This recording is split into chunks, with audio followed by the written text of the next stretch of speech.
Ano po? Hindi ko paano. Ha? You want ice cream? Pero di ba ano sabi ni Mami? Ice cream po. Oh, alam mo na pala na don't eat ice cream because you have... Okay, oh. Di ba? Pag wala ka ng sipon, I will give you ice cream. Kasi yung stock na nasa ref, sa'yo lang naman nun, wala namang kumakain, hindi ikaw lang. Mabigyan pa isang mapit. Mabes na. Hindi tayo nakalagay sushi. Bukas na lang, ha? I will cook pasta and muffins for you, okay, tomorrow. Pasta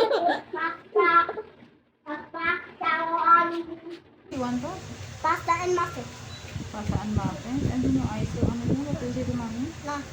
Don't eat Don't eat what? ice cream. Because? Because what? Eat more sipon. You have more sipon. Ay. Wala ka ng sipon. If you don't have sipon na, you can eat. Ice cream. Very good. Hindi eat ice cream. Sige, go. You eat ice cream, go. Go. Honey, if you don't have sipon. Liham got sipon.